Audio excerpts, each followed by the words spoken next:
Hello, hello! Magandang araw po sa ating lahat. Ako po si Jonathan Ryan Miglat at napaka-excited ko po sa video ito kasi dito po i-explain ko kung paano po gamitin ang Excel file na ginagamit ko para ma-compute po natin yung ating pong advance to principal loan payment para mapaigsi po natin yung ating housing loan sa Pag-ibig man yan or sa bank. Ano po? Napaka-importante po nito dun po sa mga hindi pa nakapanood ng video natin na nag-explain ako bakit ko sinasabi na kunin nyo sa maximum loan term and then mag-advance to principal po kayo. Meron po kasing mga comment din na nag-ask po, no, na gustong makahingi po ng copy ng Excel file po natin. Hindi po ako expert sa Excel file. Ang ginawa ko lamang po ay pinag-aralan ko kung paano ko po magamit yung mga program niya para ma-input ko po, ma-compute ko na mabilis yung mga housing loan po natin. Hindi po ako expert sa paggamit po ng Excel file and hindi rin po ako magaling na mathematician. Nakakaintindi po ako pero mas marami pa pong magagaling sa akin. So ito pong explanation na ito ay para doon po sa mga hindi man sanay na mag-compute para po mas mapadali at ma-compute niyo po sa sarili po ninyo. Marami po kasi naghihingi po ng Excel file po natin and after this video po, ilalagay ko po yung Gmail ko dyan, i-email nyo po ako and then isi-send back ko po sa inyo itong Excel file na pag-uusapan po natin ngayon para po makatulong po sa inyo. Okay, umpisa na po natin. Ang lalagyan po natin ng data ay yung tatlo po na ito. Ayan, 1, 2, 3. Okay? Ito pong sa una, yung present value, yan po yung formula. Tapos yung total loan, kung magkano po yung total housing loan ninyo sa Pag-ibig man yan o sa bangko. Okay? Tapos ito po yung annual interest, magkano po yung interest niya. Tapos ito naman po yung years to pay. Sabi nga po, kunin nyo sa maximum loan term. Okay, example, kunyari po ang atin pong housing loan, ang total po natin is 1.3. Yan, input natin ang 1.3. Yan. Ayan, so 1.3. Ngayon, sabihin natin yung interest po natin, annual interest ng yan ay yung pong current ngayon na alam ko ay 6.375. Take note po yung pong percent na ito, huwag nyo po siyang tatanggalin. Okay, kasama po yan sa programa na ginawa ko po. Okay, huwag nyo po tatanggalin yan. Take note lamang po dyan. So, 6.375 annual interest. Tapos, years to pay, sabihin na natin 30 years. Okay? So, lagyan po natin dyan. 30 years. Yan. Ang kailangan po natin dito, itong tatlong na to ay i-input lamang po natin. Makukuha natin ang monthly amortization. Yung constant monthly amortization po natin. Yun po kasi yung kinocompute natin talaga dito. Okay? 8,110.31. Yun po ang monthly amortization na constant. Pwede pong magbago to as the years go by kapag nag-iiba po yung percentage ng annual interest po niya. Pero halos hindi po yun gagalaw. Yung sa amin, dati siyang 5,600, ngayon 5,200 na lang. O bumaba pa, no? So, yan lang po muna ang kailangan natin gawin. And then, yan. So, ito po yung formula, no? Ito po yung formula na ginamit po natin. Tapos, ang lahat pong in-input natin dyan, may ilalagay po dito automatic. Ano po? Ayan, automatic po yan. So, ang loan po natin is 1.3, 30 years to pay. Tapos, yung interest niya is 6.375. Ang monthly interest po niya ay ito. Ayan, ito po, importante po ito pag in-apply po natin mamaya. So, ito, titingnan po natin ito. So, yan po yung monthly interest po niya. So, 360 months. At ang monthly amortization natin ay 8,110. Yun pong 8,110 po na to, ang mapupunta po dito sa interest, ano po, ang mababayad po sa interest ay 6,906 po. Yes. Sa mga unang payments po, talagang napakalaki po ng mapupunta sa interest lamang po, no? At tingnan niyo po ang nabawas sa atin pong housing loan na 1.3 1,204 lamang po. So ito po ang ating nabayaran sa ating first payment doon sa ating principal loan dito po sa 1.3 million. So, ang natitira pa po ay halos hindi man gumalaw, no? 1,298,795 pesos, 0.94. So, yan po ang nangyayari. Kaya po, ang ini-encourage ko po ay magbayad po tayo kaagad ng ating pong principal loan. Kahit once a year lang. Panoorin niyo po yung isang video, makakatulong po sa inyo yan. Okay, ngayon magsasample po tayo. Okay? So, ikakopy ko po ito para at least mayroon akong kopya, no? May tinitingnan ako. Ayan. Okay, i-paste ko po ito dito para at least nakikita ko po yung mga data na kailangan po natin. And so, i-input po natin dito. Okay? So, yung loan takeout po natin, yan, ilagay na natin 1.3 million. Yung monthly po natin, ilalagay natin dito. So, 8110.31. So, yan po ang monthly natin. So, dapat po ito, dahil constant po siya, i-paste na po natin dito. Gagalaw po ito in the coming years, pero halos same lang po yan. Okay, so, 360 months po ito, no? So, kasi 30 years po siya. So, i-paste po natin hanggang doon sa 360 months. Ito po yung payment natin monthly, no? Monthly amortization. Okay. So yan, hanggang dito lamang po. Tingnan nyo po ngayon. Since ito pong bayad po natin na to sa monthly natin, assuming hindi po ito gumalaw, ano? 8,110 ay umabot po siya ng 2.919 million. Sa loan po natin na 1.3, sa 30 years na babayaran po natin, aabot po siya ng almost 3 million. So yan po kasi mayroon po siyang interest and napakatagal po niya kasi 30 years. Kaya umabot po siya ng ganyan, no? So, ibig sabihin, lumampas pa siya sa 100%. O kaya po, ini-encourage ko na mag-advance to principal loan po tayo na payment. Okay? So, ngayon, meron po tayong gagawin dito. Okay? So, may gagawin po tayong computation dito. Ayan.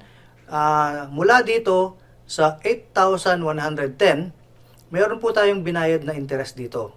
Okay? Meron tayong binayad na interest, nagmula po siya dito sa 1.3 million, tapos nagbayad tayo ng 8,111, meron po tayong binayad na interest na eto po siya, 0.53125%. Okay, monthly po kasi to. So, para makuha po natin, magkano ba yung binayad natin sa interest lang, ano?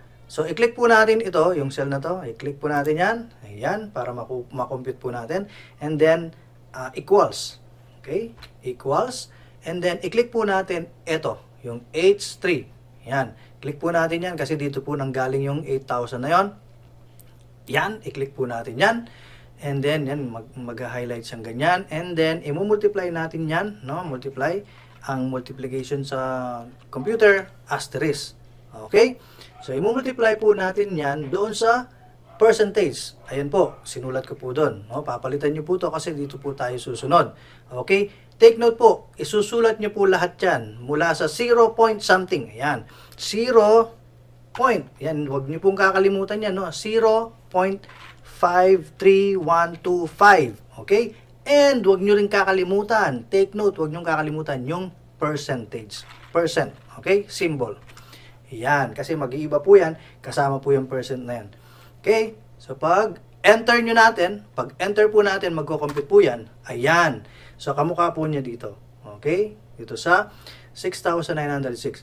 Tignan nyo po, ang laki ng binayad po nating interest sa first monthly natin. Di ba? Sa 8,000, ang 6,900, almost 7,000, napunta lang sa interest. Kung kaya't, sinasuggest ko po talaga, sa una pa lang, magplano na po tayo, magbayad po tayo ng advance to principal loan. Okay? So ngayon, magkano naman ang napunta doon sa principal loan po natin, sa principal payment po natin. Para makuha po natin yon, so i-compute na naman po natin, equals na lang po natin yan, and then i-click po natin ito, and then this time, i-minus natin itong interest na to para makuha natin kung magkano yung napunta dito, of course, no? So, i-minus natin yan, i-click naman po natin ito. Ayan. Okay? And then, press enter. So, para mag-compute po siya mag-isa. Yan. Okay? Kung napansin nyo, nagbago po ito kasi nakaprogram po siya, no? Nakaprogram. Okay. So, ang mangyari po, ang 1,204, yun lamang po ang nabayad po natin sa principal payment natin. Okay? So, kaya po, yung mga unang payments po natin, napakalaki po ang napupunta sa interest po. Kaya po, mas maganda, kung may budget naman, magbayad po tayo ng advance to principal loan. Okay? So, ngayon, dahil ito po ay na-program na natin, ang gagawin po natin ngayon ay i-drag po natin yan. Yan, kagaya po ng ginawa natin dito kanina. Yan, pag nag-cross na siya, i-drag po natin. Let's try. Ayan. Pare-parehas lang po kasi yan. I-drag po natin ang i-drag. Yan, hanggang sa dulo ulit. Okay? Alright. Ayan, so hanggang dito. Hanggang sa 360 months. Yan, bibitawan na po natin yan. Ayan. Okay? So, tingnan nyo po, ang nabayad po natin sa pinaka-interest, 2.4 million. Ang interest po, binayad po natin dito sa loan natin sa 1.3. Sa 30 years po, ang babayaran po natin sa loan po natin almost 2.5 million. Di ba? Ang laki. Kaya maganda talaga mag-advance sa principal loan tayo. Okay? So at least nagawa na po natin yung isa na yon. And then ito rin po, gagawin po natin yan. Ito-drag din po natin hanggang sa dulo. Kung titingnan na po natin, nakakapanghinayang po na ang laki po talaga ng napupunta sa interest. Pero wala po tayong magagawa kasi ganoon po talaga yung computation ng mga housing loan po natin. Kaparehas lang po yan ng mga vehicle. Kapag naghulog din tayo ng mga sasakyan, ganyan din po yung computation. No? Nauuna pong bayaran yung ating mga, tawag dito, nauuna pong bayaran yung ating mga interest. Yan, yung interest po natin. No? Una pong kinakaltas po yan ng mga nagpapaloan. So, hanggang dito po ulit, no? Yan, bibitawan natin. Okay. Ito po yung loan po natin, no? Ayan, wag na po natin yung pansinin yan kasi mga round out po yan, no? Ayan po ang loan po natin, nabayaran po natin sa up to 30 years, 360 months, so 1.3. And then, ito po yung nabayaran po natin sa interest. Isipin nyo po, 1.6 million ang interest po niyan. Eh, ang haba naman po kasi 30 years natin binayaran yan. Okay? So, yan po ang computation, no? Hanggang dito, tinan po natin. Ay, sumobra. Ayan. Ano lang po yan? Piso lang po yan. No? Decimal lang po yan kasi naka-round up tayo po dito, no? And then, ito po ang sinasabi ko. Naka-program na po kasi yan. Kaya, nagbago-bago siya kasi inano po natin dito. Fill up na po natin. So, nag-compute na po siya. Okay? And kinompute na niya rin automatically kung ilan ang napunta sa interest at kung ilan po ang nabayaran po natin sa, of course, yung loan po natin talaga is 1.3. Okay? Ito po yung advance to principal loan. Okay? Advance to principal loan. So, dito po tayo mag-a-advance, no? Ito po yung computation. So, halimbawa, mag-a-add tayo ng 10,000 ng December. Ayan. So, 10,000 ng December. Ayan. So, nagbawas po siya, no? Ayan. So, halimbawa, sabihin natin, magbabawas tayo ng 10,000 every year. Okay? So, every year, once lang kayong magbabayad ng 10,000 sa advance to principal loan payment natin. Aside from monthly po natin, ano? Yung babayaran po natin yung monthly natin, tapos dadagdagan po natin ng ganito. Okay? Ng 10,000. Every year, halimbawa, sa December, nagbabayad tayo ng 10,000. Yan, tingnan natin. Yan. Bibigyan natin ng 10,000 yan. So, ibig sabihin, once ka lang every year magbabayad ng 10,000 na advance to principal loan. No? So, once a year lang na dagdag sa bayad mo sa pag-ibig, 10,000. Okay? So, ilang taon kaya matatapos yung loan natin? Kasi ito, 30 years natin ni-loan, ano? O yan, pagtsagaan po natin. Ayan. Ayan, huwag nyo na pong isipin to. Ayan, wala yan. Na-compute ko kasi kanina. Ginawa natin yung isang video. Tanggalin ko na lang. Ayan. Okay, tapos ito. Ayun, nawala. Copy. Para yan, lagay natin. Ginawa ko lang po, kinlik ko to. Control V. Ay, Control C pala para copy. Tapos Control V para i-paste, no? So, 17 years na tayo. 10,000 kada taon, kada December. Nagbibigay tayo ng bayad sa principal loan. Kada December, 10,000. Yan. Once lang yan, ha? Siyempre, on top of the monthly amortization. So, nasa 24 years na po tayo. Oh, negative na pala. So, ibig sabihin, nasa na tayo? Ayan. So, dito na tayo. So, sa 23 years, ayan, tinan mo naman. 23 years and 1, 2, 3, 4, 5 months. O, di ba? Sa 23 years and 5 months, tapos na po tayong magbayad. So, hindi na po kayo magbabayad ng 10,000 dito sa advance to principal loan kasi ang natitira na lang na balance ay itong 3,417.72. Ayan. O, di ba? So, tapos na tayo dito. Ngayon, i-delete po natin ito. I-delete po natin to para mag-blanco po sila. So, hanggang pong dun sa pinakadulo. Ayan. Ayan. So, delete lang. Ayan.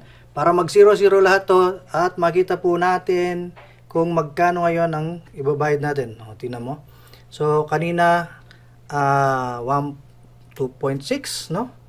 May 2 million ang atin pong binayad sa interest. Pero ngayon, dahil nag-advance ka lang ng 10,000 every year, every December lang, malaki pa rin, pero malaki po ang ibinawas. No? 1.2 na lang ang interest natin na ibinayad. Okay? So, ang total pa rin nating binayad, kasi nagkaroon tayo ng advance payment to principal, so 1.3 pa rin ang binayad po natin. Okay?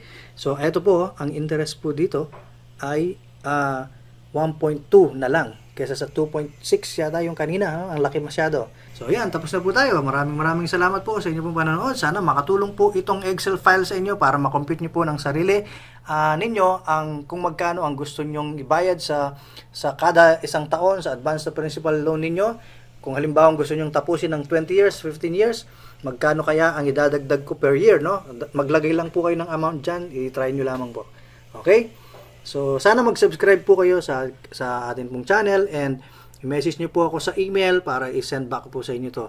Huwag po kayong mainip, antayin nyo lamang po kasi may ginagawa rin po tayo, baka medyo magtagal yung pag-send back ko sa inyo ng inyo pong mga requests. Ano po? So, sana makatulong nga po ito. Maraming salamat po. God bless po and Merry Christmas po.